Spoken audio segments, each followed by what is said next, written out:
Welcome to Vape Radio, your source for everything you wanted to know about the business of vaping. Whether you're a brick-and-mortar location, developer of e-liquids, online market, or anything else in the vape space, learn from the first and largest educational providers in the industry. I'm your host and founder of VapeMentors, Norm Bauer, and if you'd like to know more about what we do or to catch up on our archive of 50 past shows, visit VapeMentors.com. Actually, I lied a little bit. Not quite 50. The show that we're about to do right now is show number 49, and within about another 30 minutes, we're going to be cranking out show number 50 today. That's right, so come back. 50's on the route the bend here. 50 is nifty, which is what they say when you start turning 50. Also wanted to introduce to you Venture Capital, one of our newest sponsors. If you're looking for money to grow your business or to get new equipment, ramp up your marketing inventory, or expand your space, these are the guys to talk to. Do we have an email or a website? Or Hang on a second.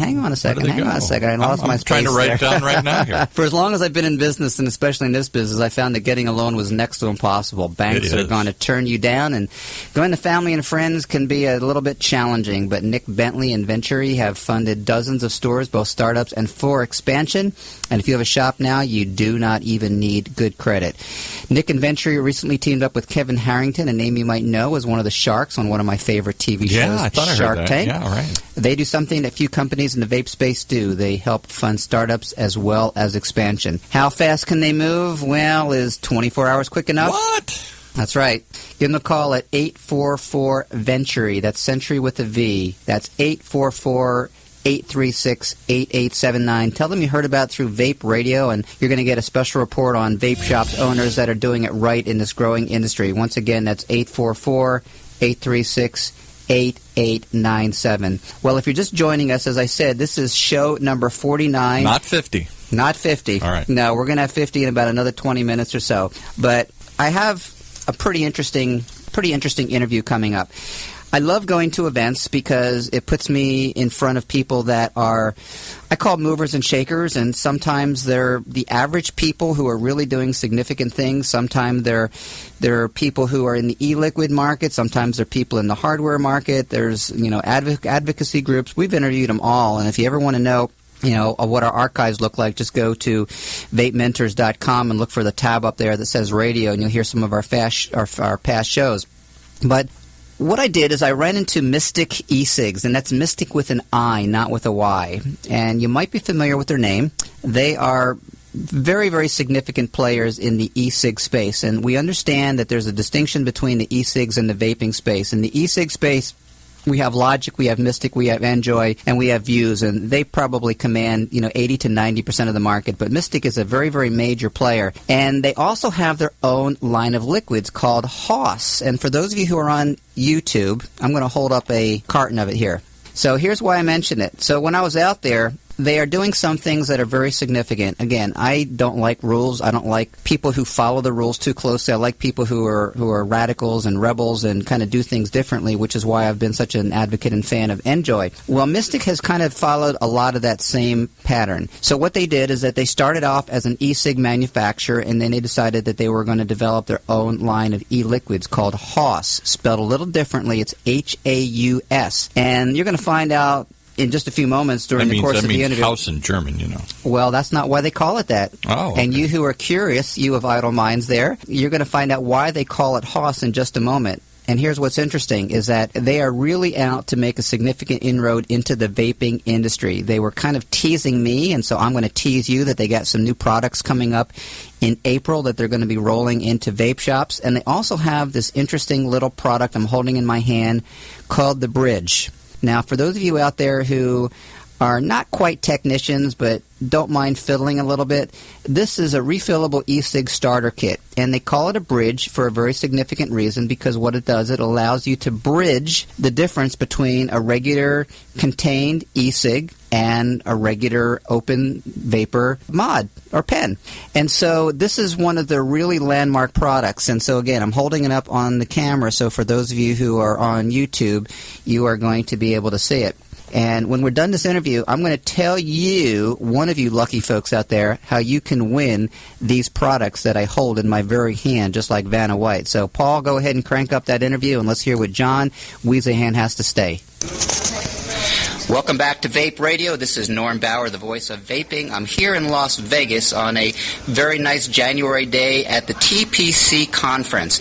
And here we have several hundred vendors that are in e-cigarettes, in e-liquids, in hookahs, in cigarettes, and tobacco, and various ways like that. And I'm sitting here with John Wiesehan, who is the CEO of Mistic E-Cigarettes. Now, you've probably heard of Mistic. They are one of the top brands, and so I figured I was going to take advantage of this opportunity to get to know more about the company and share that with you. So, John, welcome. Thank you. So tell us a little bit about Mistic. How long ago did you start this? We're in our third year in business today. Mistic has been around since 2012. We're in our third year, as I just mentioned. We sell two brands. One is an E-Cig alike Mistic brand, and then we also sell our Haus brand, which is an e-vaporizer that has 12 bottles of different flavors of liquid. And your Haus brand is spelled a little bit differently. How is that spelled? Haus, H-A-U-S.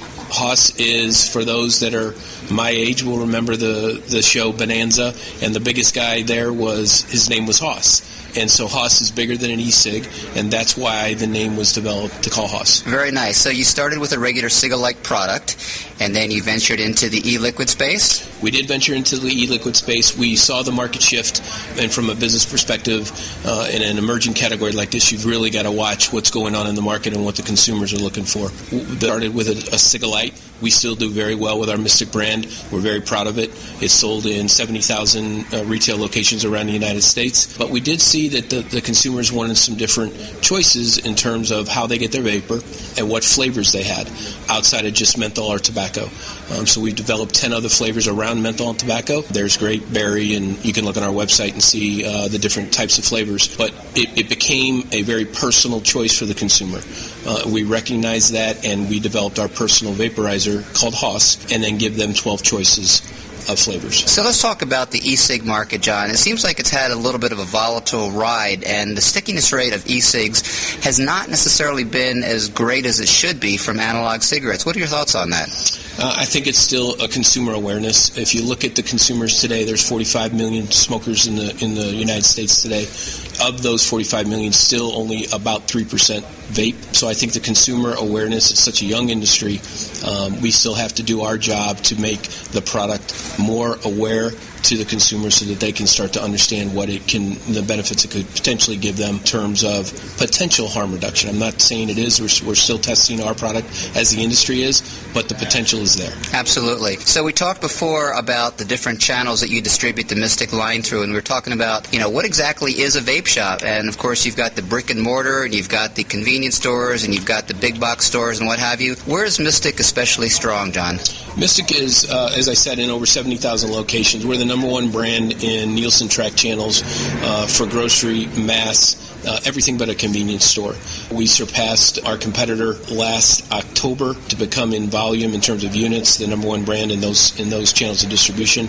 We do participate in the convenience stores where we sell at the pantry, we sell at Circle K, we sell at Speedway, at places convenient like that.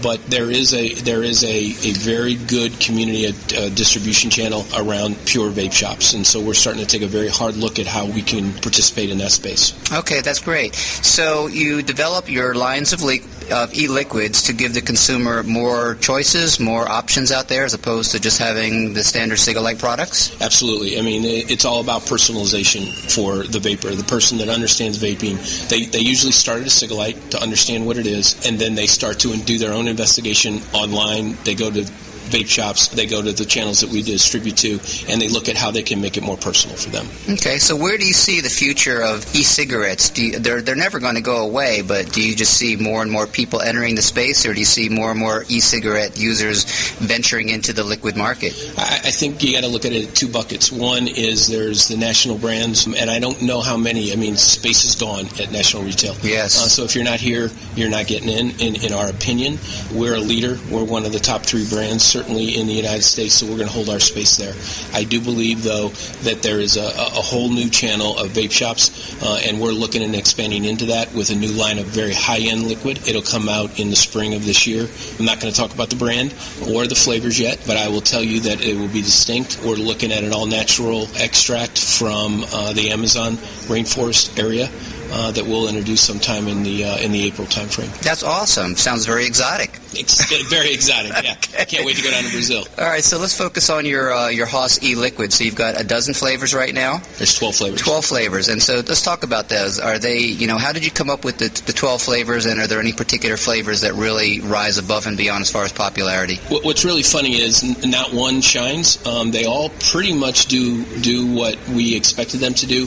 We hit in terms of flavors. We did some studies that we have 93% of the flavors that Americans eat and drink, whether that's a cherry, whether that's a melon, whether that's a watermelon, whether that's vanilla, a coffee. We tried to find what consumers like in what they buy in other products, and we hit every one of those flavors. And we have I think it's 93% of the taste buds of Americans. That's excellent. So in talking about the convenience store market, or the kind that people walk into, one of the things that we've uncovered in previous interviews is that the tastes in people are changing in the e-liquid market. It seems like you can go to the 7-Elevens and you can get the crap juice, but a lot of people now have developed a very, very fine palate. And I've interviewed several people on Vape Radio here that are connoisseurs. Can you speak to what you see in your market as far as your research, as far as people really kind of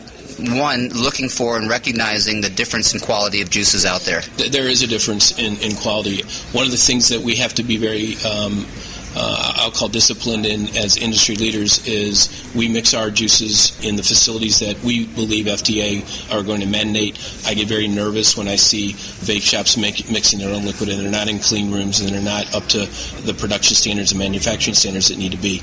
We do that today. I think most of my competitors that I compete with day to day do that, but it's up to us to make sure that the standards are right, and that the quality is correct, and that we continue to find the right flavors for the consumer. Well, I've been in many, many vape shops that claim to have a clean room, and I haven't seen very many of them that truly are clean room. Just because you wipe it down with alcohol does not define it as a clean room. So, do you have any thoughts about, the big bad wolf in the room, and that's the FDA, as far as when they're going to come up with something final, and any insight about where you think they might be going? Yeah, I don't. And not to talk badly, I don't look at the FDA as big bad. They're here to help. We look for reasonable and sensible regulation. Agreed. We encourage it. It's important that happens. I think it will start to sift out some of the ones that aren't doing it the way you've seen a clean room. Our clean room is a clean room. It certainly is. I mean, you have to dress up, and there's no windows, and it's all the air is moved every hour out and new pumped in. We think it's very important. It's a product that people are consuming, so you want to make sure that it's got the highest safety standards in the industry. Awesome. So what haven't we talked about that you think people should know about either Mistic, your current line, or where you think you're going to be going, or where you will be going in the future? Yeah, I think what I want people to understand is Mistic is a quality brand. In our Mistic line and our Haas brand, we sell it at over 70,000 locations, where we consider ourselves a very high quality product at a very valued price point for the consumer. I think that people need to watch, because we're going to bring out a very high-end line of liquid. And when I say high-end line, it's all about the flavoring. It's all about the backstory to where the flavors come from. And it's all about it being natural. So for that, it's going to cost me more money to make, but it's going to, when they buy it, they're going to feel very confident that they're getting a quality product. Well, in interviews past, we've compared e-liquid along with other fine products, whether it be wine, cigars, scotch, tequila, and people will pay insane amounts of money for high quality, because it seems like as the economy is on the mend, people have more discretionary spending dollars, and so they would rather spend $1 or $2 more for some e-liquids that they know are made under quality conditions, as opposed to something that's going to give them a really bad taste in their mouth, literally and figuratively at the same time. No, I agree, and we're not going to gouge the consumer, certainly, but we're going to make sure that what they buy, they get every value for the dollar that they spend, and they can be confident it's a quality product. Excellent. So can I coerce you into getting us back on the radio when you start rolling out your special Amazonian line come next in a couple of months? I'd love to. Our target date is April 1, but as a business person. I'm trying to push it as fast as I can. We'll do it right, so I won't rush it, but I'll get it out there. So sometime in April, I'll be happy to do it. And if someone needs more information on your company, where should I send them? I think it's www.misticecigs.com. And that's Mistic with an S. And no, it's M-I-S. M-I-S. M-I-S. Yes, I think a lot of people think it's spelled with a Y. Yeah, no, we don't do a Y. It's M-I-S-T-I-C. Awesome. John, thank you so much for joining us. This is That cut off abruptly here. That's amazing how quickly things end and how much they quit. So here's the takeaways that I got from that. One is they're developing a line of e-liquids that are Amazon forest-based. From an exotic standpoint, from a compelling marketing standpoint, kudos to them.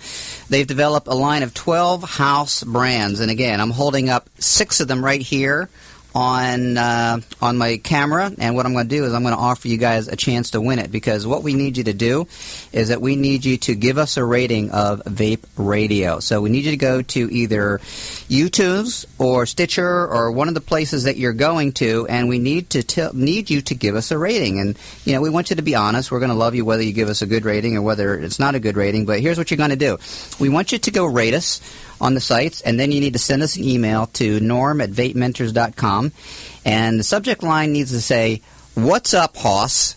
What's up, Hoss?" Do they have to spell it right? It doesn't matter. I'll figure it out. And so what I'm going to do is I'm going to pick a winner, and the winner's going to get a group of 6 of the flavors, 6 of the 12 flavors that they have. So what's up, Hoss? Wow. Norm@vapementors.com. And you know what the losers get? The losers get an email that says, "Vape you."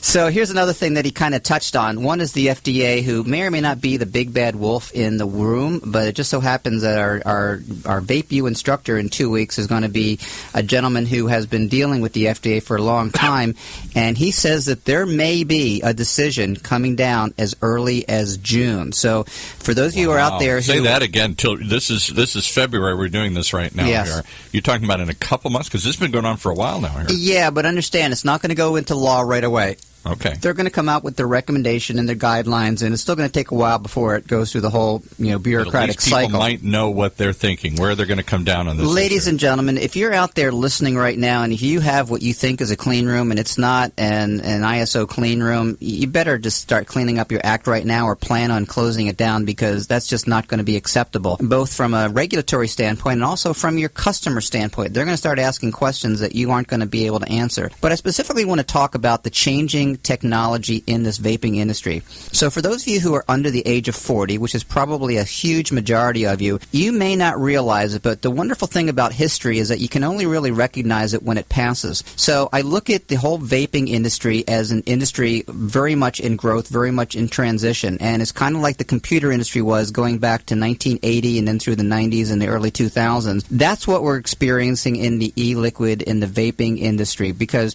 we have something that started as a fringe element just a handful of years ago, and then we have now medium tobacco and big tobacco coming into it, and so you have a lot of players who are getting in, and you have companies like Enjoy and companies like Mistic who are taking their E-Cig line and actually expanding that into their own line of liquids. So just pay attention to this stuff, because, as I've said before, the vape space is very generous to vapepreneurs, and if you have a niche, if you have a market, then I just want you to tap into it. And before we leave on a break, I want to share with you another one of our sponsors, which is Craft Vapery. As I mentioned a few weeks ago, we interviewed Randy Freer with Poets, one of the masters of vape and craftsmen behind the artist collection By Enjoy. And this assemblage of 5 handmade flavors were designed by experts that were handpicked to appeal to the connoisseurs of vaping. Is that you? Vaping tastes are getting refined, as you just heard, and you're recognizing the good stuff from the bad. Are you ready to try the top-of-the-line stuff? If you appreciate great food, drink, or lifestyle, we invite you to step up into the artist collection. They're exclusively carried by Craft Vapery, and we're proud to share them with you on Vape Radio. Craft finds the best e-liquids out there, and each month offers you the premium flavors of the month designed to your taste. Vape Radio created a special package, so pay attention. And when you order the artist collection through us, you're going to get a bonus tester bottle, which means an extra bottle besides the 5. You're also going to get 10% off of all online orders, and if you become a subscriber, you're going to get 20% off of that. How can they lose? They can't lose. So go to VapeMentors.com and look under resources, and you're going to find our link there for Craft Vapery. So we absolutely want you to check that out. So, Paul, bring up that awesome exit music, and I'm going to read this brand new exit. So, hey, vapepreneurs, do not go away. You're listening to Vape Radio, the #1 worldwide source for updated information regarding straight to your phones and tablets. To be part of our growing community of Vape Masters and Vape Mentors, head over to VapeMentors.com. Catch up on past shows, 49 of them now, and to learn how to start or grow your vape space business. Don't go away. We're going to be right back with show number 50.